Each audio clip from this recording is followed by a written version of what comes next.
في قصص كتير بنسمعها عن الحب والجواز، عن الأحلام اللي بتبدأ بفستان أبيض وفرحة كبيرة. لكن مش كل النهايات بتكون سعيدة، ومش كل الحكايات بتنتهي زي الروايات. في حكايتنا النهاردة هنتكلم عن واحدة فكرت إن الجواز هيكون بداية سعيدة جدا، لكنه للأسف كان بداية لمعاناة كبيرة. خلونا نعرف قصتها النهاردة سوا. الست دي اتجوزت من 20 سنة، جواز تقليدي كده. وقتها كانت فاكرة إن الجواز هو الأمان والاستقرار، وإنه النهاية السعيدة اللي بتحلم بيها. لكن اللي ما كانتش تعرفه إن في نهايات سعيدة بتكون في الحقيقة بدايات لقصص حزينة جدا. في الأول حاولت تقنع نفسها إنها مبسوطة، حتى لما بدأت تلاحظ نظرات جوزها كده للبنات، وكانت بتواجهه لكنه كان بيضحك بسخرية ويقول لها: انت بتوهمي نفسك، انا راجل ومن حقي اعيش حياتي زي ما انا عايز. السنين عدت وخلفوا طفلين. كانت متأكدة ان وجود الاطفال هيخليه يتحمل المسؤولية شوية، لكنه بالعكس بقى أسوأ بكتير. بقى بيخونها علني كده، لا بيحاول يخبي ولا حتى بينكر، وهي فضلت ساكتة. يمكن خوف، يمكن ضعف، يمكن لأنها مش عارفة تعيش من غيره رغم كل الأذى اللي كان بيسببه لها.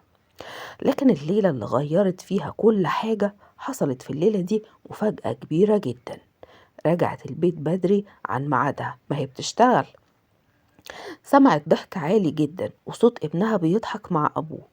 للحظة افتكرت إنهم بيتفرجوا على حاجة أو بيهزروا أو بيشوفوا فيلم كوميدي. لكنها لما قربت للصالة شافت حاجة ما كانتش تتخيلها أبدا في عمرها. جوزها كان قاعد على الكنبة، قدامه إزازة خمرة وفي إيده كوباية مليانة.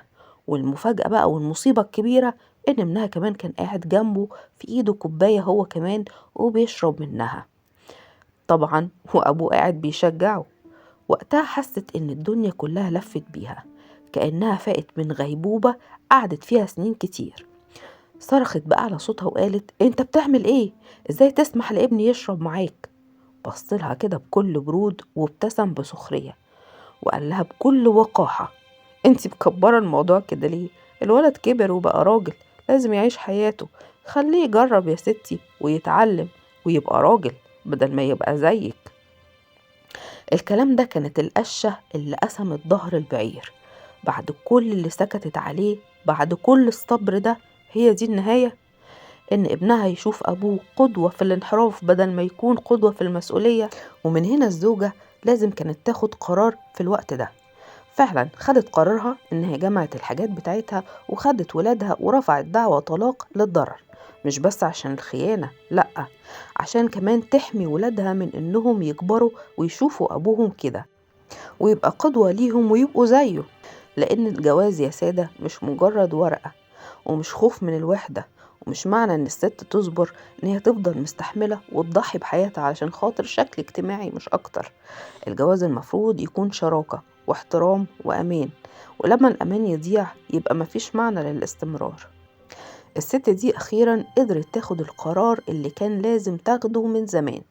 يمكن الخطوة دي كانت صعبة، ويمكن كمان كانت بتخاف من المجهول، لكن في النهاية اختارت الأمان ليها ولولادها. لأن الحياة مش مجرد جواز أو ورقة، الحياة احترام وراحة وكرامة. ولو الحاجات دي مش موجودة يبقى الرحيل هو الحل الوحيد والقرار الصح. وأخيرا لازم نعرف إن مش كل النهايات الحزينة فعلا حزينة، ساعات بتكون بداية جديدة لحياة أحسن.